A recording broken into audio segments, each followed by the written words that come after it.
Welcome back to another episode of the Magnetic Goddess Podcast. I'm your host, Amy Lee Westervelt. Today, I have a fantastic guest. You guys know that we do podcast swaps all the time. So I've already been on this fantastic gal show, and now it's her turn to come on mine. I have Rebekah Kiger here. She is a trauma-informed master mindset and money coach, and her mission is to help as many women as possible stop self-sabotaging, take back their power, and heal their relationship with money for good. Welcome, Rebekah, to the show. Thank you so much for having me, Amy. I'm so excited to dive in.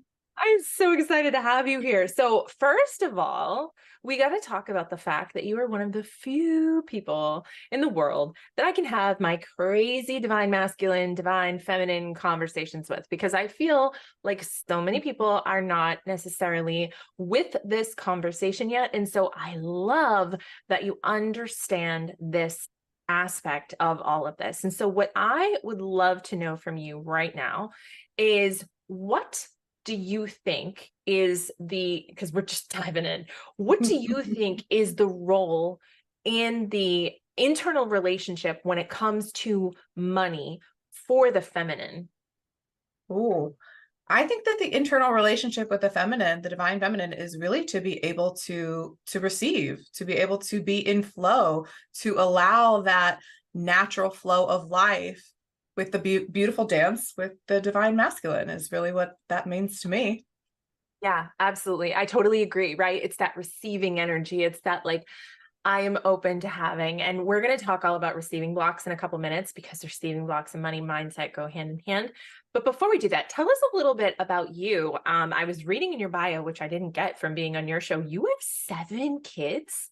My mom has 7 kids. Okay. I am one of 7. I have one I have one daughter. Yes. Okay. I was like, where did you put them? Because I have 5, and I'm just Oh like, my God. Yeah. sounds insane. So Okay. much. You have 1. Got you. Okay. So growing up as a child of 7, okay, so that's where kind of this came from. So let's dig into that a little bit. Yeah. What do you feel made you, like, what was your journey to becoming not only a money mindset coach and a mindset coach in general, but a trauma informed one? Oh my gosh. So there's a lot to unpack, which I'll just go into kind of the overview highlight of it. So growing up in survival mode, I mean, we grew up below the poverty line. My mom was a single mom of 7 kids. So she was divorced 3 times, and lots of chaos, lots of survival, lots of nervous system dysregulation. And so ultimately what I realized is, when I went into adulthood, started making a lot of money, started moving into really wanting to move away from that poverty. So I was like in this energy of moving away from what it is that I didn't want versus moving towards what I do, which is a different conversation. But ultimately, what ended up happening is, as I was making more and more money every single year, I realized that I was still spending all of it. I was still having a hard time holding on to it. I was still like, what's going on here? I'm still in a lot of these cycles that I was in as a child. And I never had peace around money. It didn't matter how much I had or I made. It was always this stress, anxiety, fear, very low vibrational emotions around money. And I just couldn't understand it. And so the missing link for me was really when I started diving into understanding how the nervous system relates to us receiving and being able to hold on to wealth.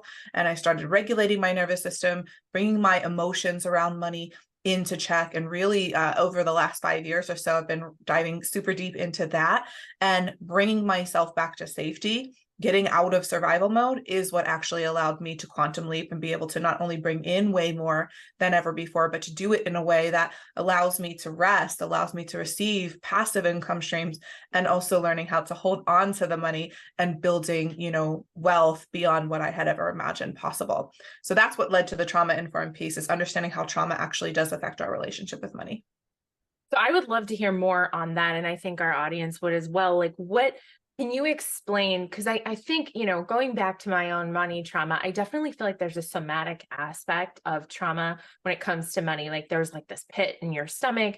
There's this feeling of like, oh, and it's like, you can talk in your mind all day long about, I am abundant and da, da, da, da. But if your body doesn't follow suit, you're just like barking up the wrong tree. You're not necessarily making any headway. So like, what do you feel like is something that somebody could do when it comes to regulating their nervous system and money? Like, what's like a quick, or like, what's a beginning step for that?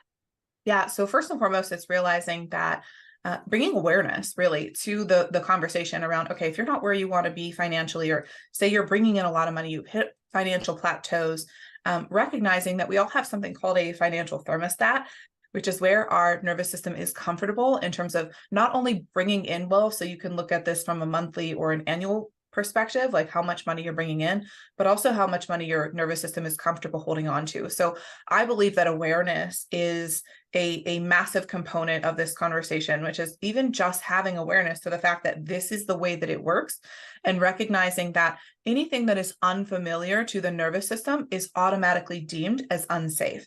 And so, because again, there's lots of science behind this, but the reality is that if we know that, and we know, hey, I've never had wealth at this level before, whatever level I'm going after, then I have to know that my nervous system needs to get on board. I have to be able to bring safety to my physical body in order to get to this next level. If I don't, then what can end up happening is I'll come up against upper limits and really, self-sabotage. So one of the ways that I would say the key things that I tell everyone to start doing is just familiarizing yourself with where you are around money, using like what I call a money date. So I literally will just kind of exposure therapy, really just sit down with my money, look at what's going on, even if I'm not where I want to be yet, right? Or even if you're not where you want to be yet. A lot of times we think, oh, well, out of sight, out of mind. That's not true when it comes to money. We have to be empowered around this. We have to look at, And it's hey, haunting here's you, where whether I you're am. looking at it or not. It's haunting you. It's Like, let's haunting be you. real. I mean, you That's might not be real. actually looking at the screens, but like it's in the back of your head. It is Always. definitely taking up space. Always taking up space. So let's be empowered around it. Let's sit down and do a money date. And I call it a money date because I'll sit down sometimes with, some candles or some music and really just sit with my money. Your relationship with money is like a relationship with anyone else. If you are literally avoiding it, you're like afraid of checking your bank account, or you're feeling scarcity, you're feeling fear. Anytime it leaves you, you're like, oh my God, when's it coming back? I mean, can you think about like this needy energy? Like if you were a woman dating a man, like that man would be like, yeah, bye, like I'm not dealing with this, right? Or vice versa. Girlfriend, right? It's like Girlfriend, you doesn't just matter. got here. You're already gone. That's all you brought. That's all you brought. And it's like, Right. you're the one who invited me. Like, tell me to bring more men next time. You're the one who's in charge of how much I bring. Oh, you don't get that yet. Okay. Well, we'll Isn't it talk when you're funny? ready. Yeah, like don't we do this? Like, so this is what we do with money, but we don't recognize it because we're not seeing it as an actual relationship. So it is about like, okay, let me sit with my money. Let me start to understand my financial scenario. Let me respect and have reverence for the money that comes in, gratitude for what it is that I have now, right? So that's really important to kind of start, is just where are you at? Because ultimately you can't get to where you want to go without knowing where you are, because you won't know the steps to take. Yeah, that's so true. And it's interesting, like the first couple of times you make that observation, you're like, oh, wow, I suck. Oh, Mhm. gosh, I suck. And then by the third time, you're like, huh, I do this a lot, don't I? Mhm. Okay. All right. And then you start to have compassion because you're like, oh my gosh, this is an epidemic. Like, I am poisoned. Like, poor me. And then you go through that victim piece of like, then, and then you're like, okay, so how do I fix this? Well, you've been fixing it the whole time. So now you're like 3/4 of the way through it. And it's like, okay, now I get to change it. And so like, it's this whole emotional cycle that happens, but you're so right. Like, and I love what you said about it being a relationship, because, I kind of teased this at the beginning. I knew we were coming back here, but like for me in my work with the sacred masculine is the steward of money. He's the one who's like, girl, I got it. I can make it rain. You just got to tell me what you want, number one. And number two, you've got to trust me to provide it. And when you Mm. can do those two things together, the world is your oyster. But so many of us are like, but what if you don't? But what if you don't? But what if I tell you and then you use it against me, And that's the trauma Yeah. piece, because so many women, I think, and maybe I'm taking this in a totally different direction, but maybe I'm not. so many women have been through traumatic relationships with their mothers, partners, especially, you mentioned your mom was married 3 times over mine.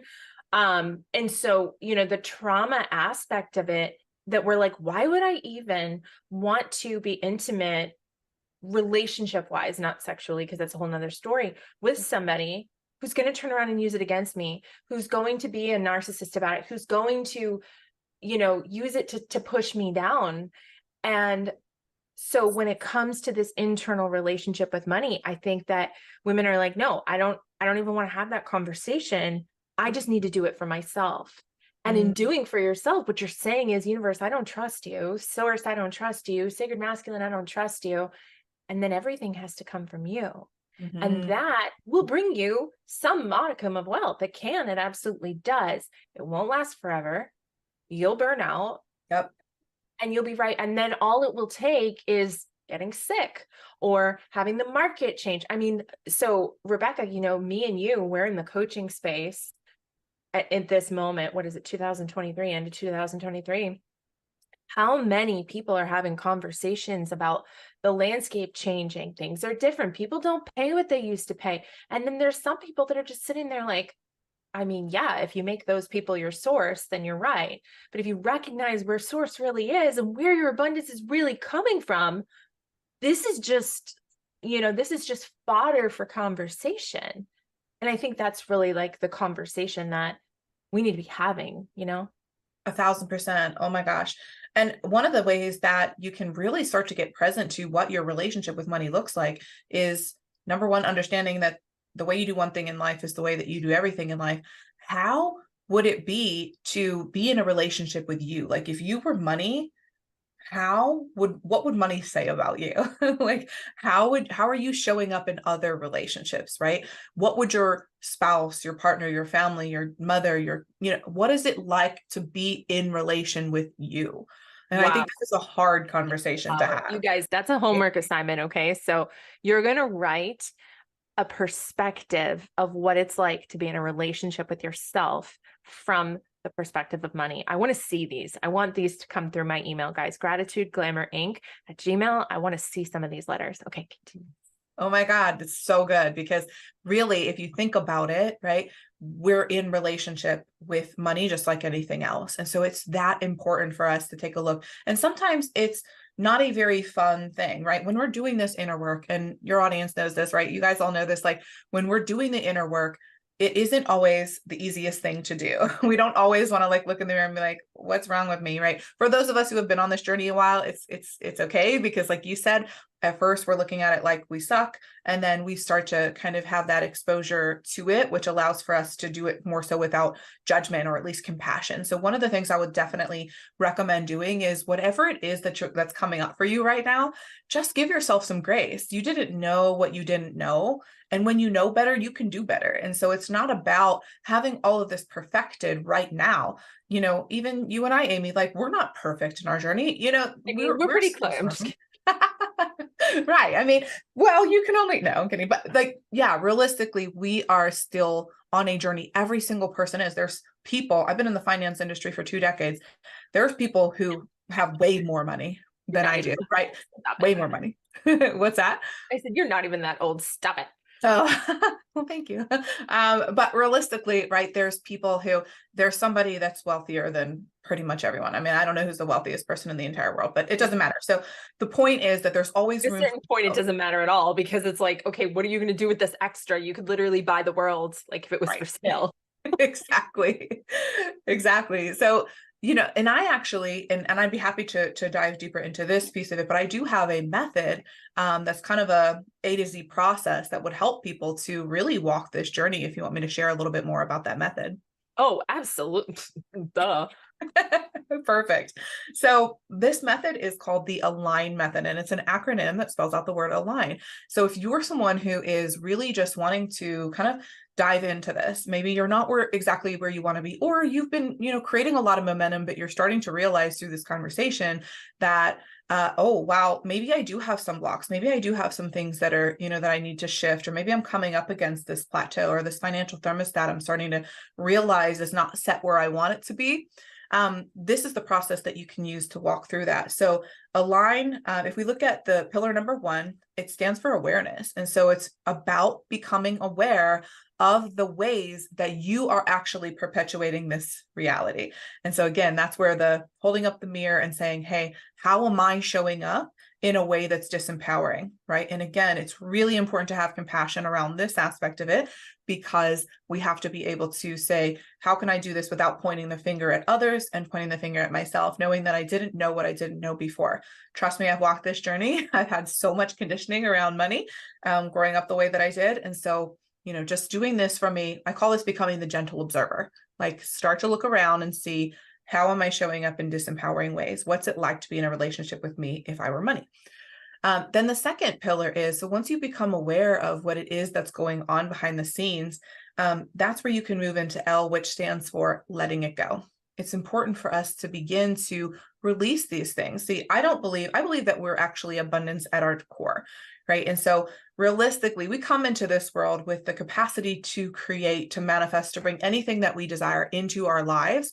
And so it's not about doing more, becoming someone different. It's actually all about releasing all the bullshit stories, the lies, the programming, the matrix, all the stuff that's in the way of you actually knowing who it is that you truly are. Because at your core, you are everything. You are abundance. You don't have to go magnetize abundance. You are abundance. You just have to let go of anything that's in the way of believing that to be true. Right? Does that make sense? So Yeah. Then once you have begun to that process of letting go, that's where you now can get empowered around this and start to move into pillar number 3, which is identify where you want to go instead. And I love to call this, looking at who is the wildly wealthy woman version of you. Like, if all things were possible, what would you want to create in this world? And starting to get curious and play with that idea. I remember the first time that my mentor asked me that question, I was like, what are you talking about? I'm already making good money. Like, why would I want more? Like, I had so much conditioning around that.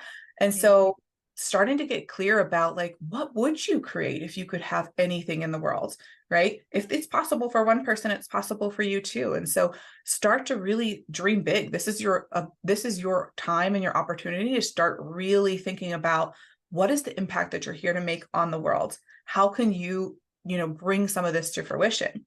Once you start to get really crystal clear about who it is that highest version of you is, then you move into pillar number 4, which is G, stands for getting into inspired action. So this isn't about just moving to move, like you said, being on the hamster wheel of life, right? Trying to do it all. This is about tapping into your own intuitive gifting, using your human design, right? Using whatever intuitive gifts that you have to move in the direction of where it is that your soul is guiding you. I call this activating your soul power, which is the name of my podcast, right? So once you start doing that and you get into inspired action, instead of just being on the hamster wheel of life and moving to move, instead of moving to progress, what will actually happen is you'll start to manifest the clients, manifest the money. You'll start to see that the results of the things that you are creating in your life.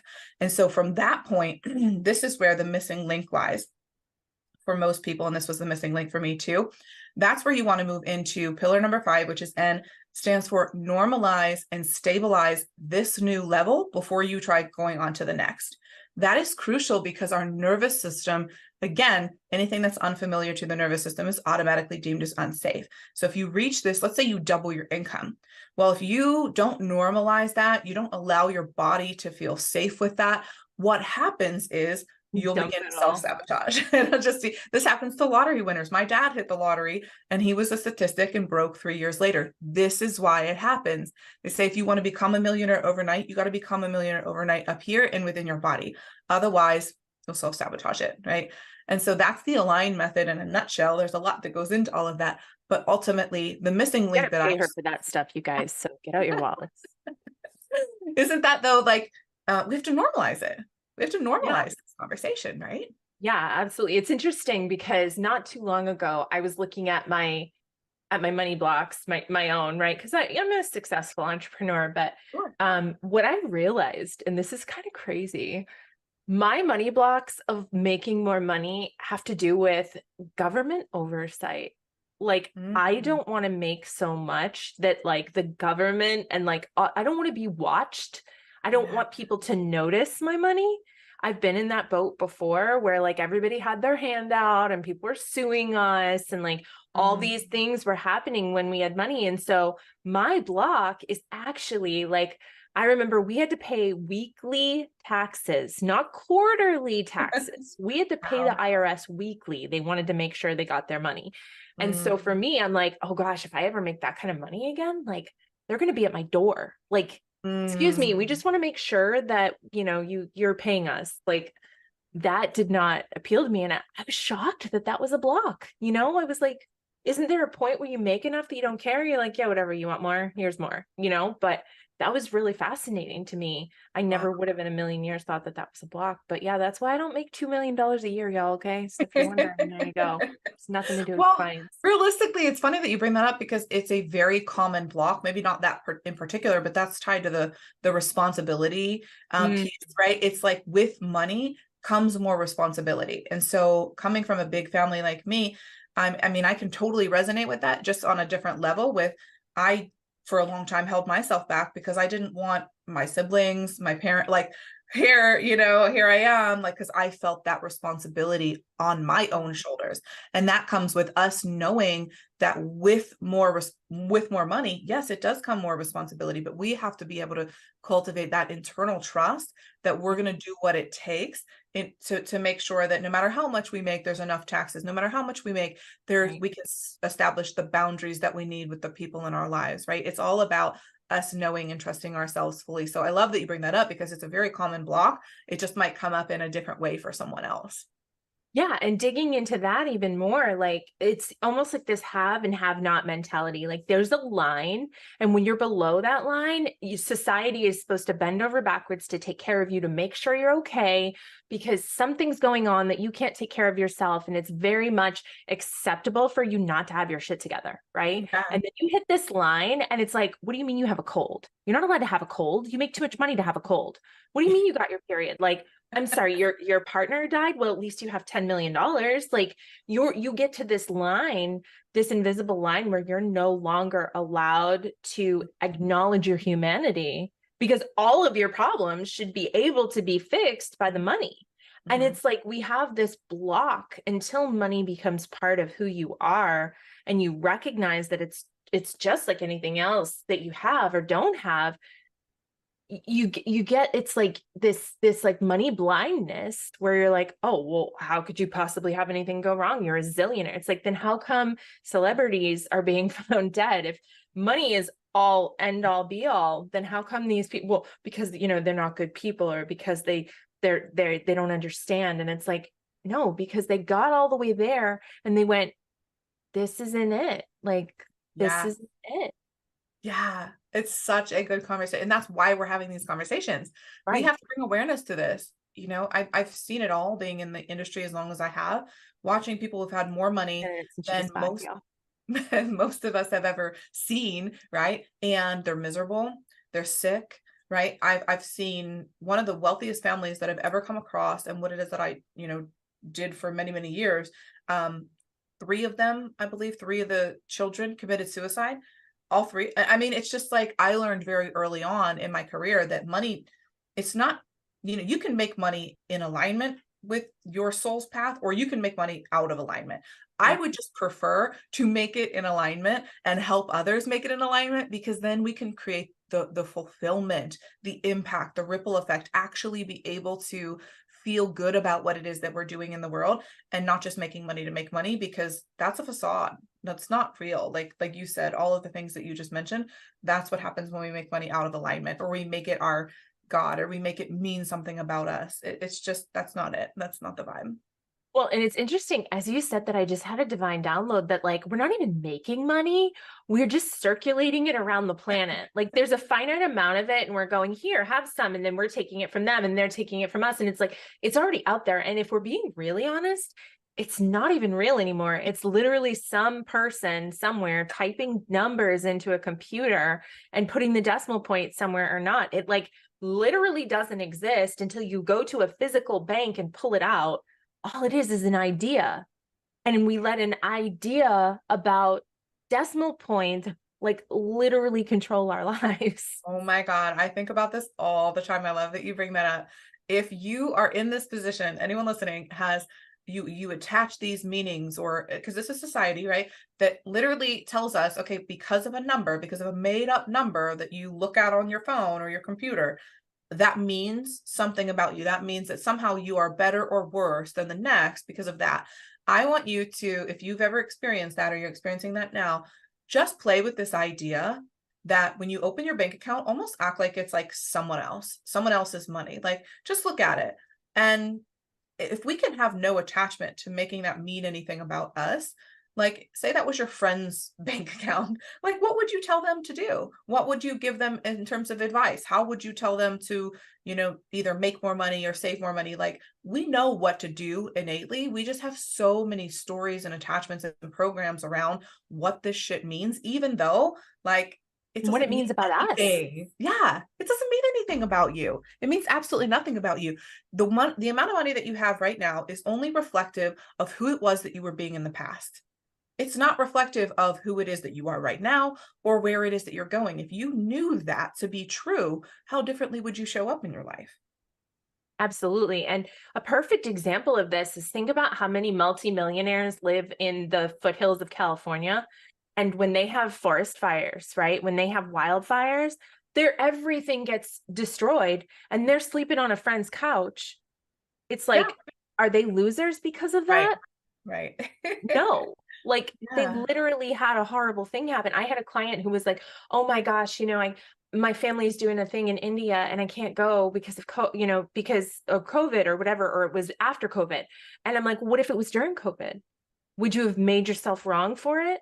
Would you mhm, have been like, wow, I'm such a loser that I can't go?" Because no, you would never have done that. yeah. You would never have made that mean anything about you. If you run over a nail on the highway, do you say like, "Oh, I'm so stupid, I ran over that"? No. Yeah. Right? So things can befall you that don't mean anything about, oh my God, yes, you guys, yes, I'm reading your minds. And yes, we can bring her back for another episode. Of course we can. In fact, I will give you my word that I will give her the link to book another one right after this. So she's already on the schedule, because we clearly have to continue this conversation. But for now, for everybody who is literally just like drooling right now, like wanting to get into more of your world, how do they get in touch with you? How do they find more of you? How do they pick your brain for money? Of course, because we don't have money blocks here, y'all. How do they get more of you? Absolutely. So I would be more than happy to come back. But I'm on all the socials at Rise with Rebekah. My first name is spelled differently, so you can link that in the bio or link that in the I'm show notes. obsessed with the way she spells her name. It's got an H in it. It's so pretty. You guys are gonna love it. So Rise with Rebekah on Instagram is where I hang out the most, TikTok as well. And then I would be more than happy to, if anyone wants to learn a little bit more about this process, the Align method, I do have a training that I'd be more than happy to give to your listeners, if that's okay. Okay, so it's called How to Rise to Riches Using the Align Method, and it goes way deeper into this process and what to become aware of, specific ways that you can let them go, right? It actually walks through a lot more, and I can give that to them as just a bonus for hanging out with us today, and a thank you for hanging out with us today. And of course, you're more than welcome to DM me. I love, love, love connecting with other incredible women. So if you are interested in learning more, just shoot me a DM. I'm more than happy to chat. Oh my gosh, this call has been like so good. The energy. Are you a generator? Yes. Okay, I thought so. I'm a generator too, and I Yeah. just feel like this whole room, like I was half asleep when we got on here, and now I'm like, dun, dun, dun, dun, dun, Me dun. too. So this is good. Thank you so much for being here, Rebekah. This has been amazing. Obviously, I could talk this with you all day. Maybe we'll do a program together someday, and we'll like bring in like all the pieces. But it has been such a pleasure. So thank you so much for being here. Of course. Thank you so much for having me. And thank you all for listening in. I can't wait to connect with you soon. Absolutely. So that'll do it for this week's episode of the Magnetic Goddess podcast. Until next time, may you be happy, may you be healthy, may you be safe, and may you be at peace. Namaste.